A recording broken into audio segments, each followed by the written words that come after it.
Assalamualaikum warahmatullahi wabarakatuh. Perkenalkan, nama saya Putri Fatimah Zahra dari kelas 1I Program Studi Budidaya Ternak. Di video kali ini saya akan menjelaskan tentang anatomi dan morfologi ayam. Selamat menyaksikan. Organ-organ pencernaan pada unggas. Yang pertama ada paruh. Paruh merupakan mulut bagi unggas yang merupakan rahang bawah dan rahang atas yang menanduk. Paruh berfungsi untuk makan dan minum pada unggas. Paruh menghasilkan air liur atau saliva. Yang kedua, ada esofagus. Esofagus sering juga disebut kerongkongan. Kerongkongan merupakan tabung berotot yang dilalui makanan untuk proses pencernaan berikutnya.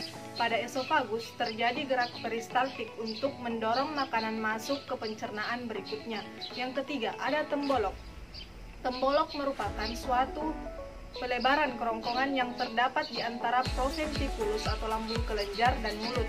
Yang keempat, proventriculus. Proventriculus yaitu pencernaan selanjutnya yang terjadi di proventriculus atau lambung kelenjar terletak di antara kerongkongan atau ampela.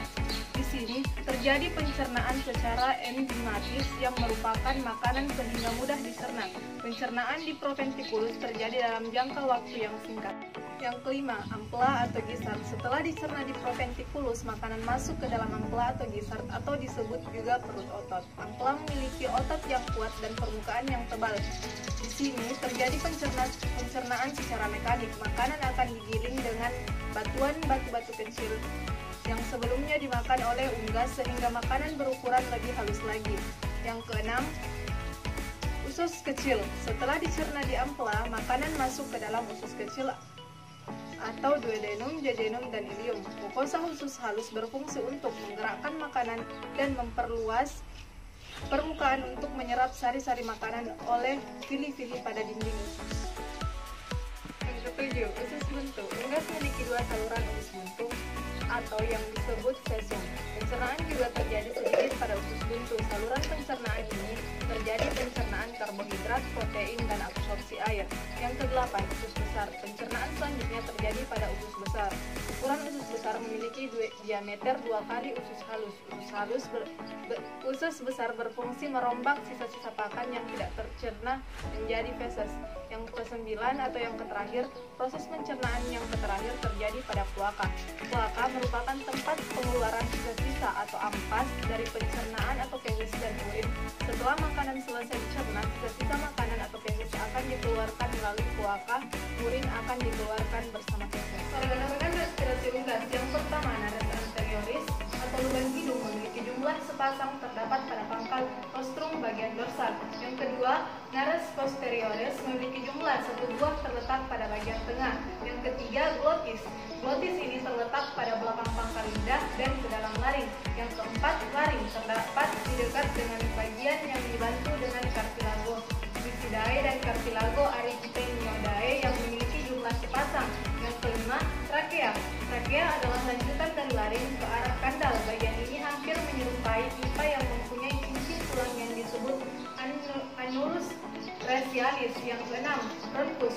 Bronchus memiliki bentuk percabangan trakea di bagian kanan dan kiri yang disebut bronchus dexter dan sinister. Yang ketujuh atau yang terakhir, pulma.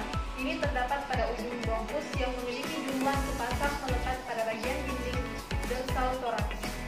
Sistem organ reproduksi ayam jantan dan betina. Yang pertama, pada jantan. Sistem reproduksi jantan terdiri dari 2 testis.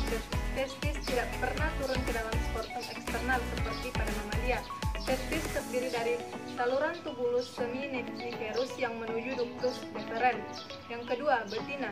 Sistem reproduksi pada betina terbagi menjadi 2, yaitu ovarium dan oviduct. Dalam reproduksi pada betina terbagi menjadi 5 bagian, yaitu infundibulum, magnum, isthmus, uterus, vagina, dan kloaka. Yang pertama, oviduct atau indung telur merupakan salah satu organ yang menghasilkan sel telur di dalam ayam. Oviduct ini memiliki peran untuk menghasilkan sel telur yang sudah dibuahi oleh spermatozoa untuk menghasilkan telur. Yang selanjutnya, infundibulum atau papillon merupakan salah satu organ yang hanya terdapat di betina dengan memiliki fungsi untuk menampung atau menangkap sel telur yang sudah matang atau masak di dalam oviduct. Yang selanjutnya, magnum.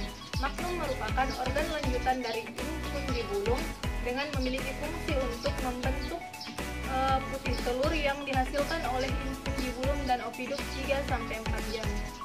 Selanjutnya ismus. Ismus merupakan organ lanjutan dari magnum. Setelah pembentukan putih telur dilanjutkan dengan pembentukan selaput telur. Fungsinya yaitu dapat memisahkan putih telur dengan kuning telur selama 1-2 jam tergantung dengan umur dan juga tingkat kesetresan ayam. Selanjutnya ada uterus. Uterus merupakan organ lanjutan dari ismus. Setelah terjadi pembentukan selaput telur dan juga pemisahan kuning dan putih telur dilanjutkan kembali dengan pembentukan kerabang telur selama 20 jam. Selanjutnya ada vagina. Vagina merupakan salah satu organ tidak melakukan sekresi dalam pembentukan telur kecuali dalam pembentukan katikula.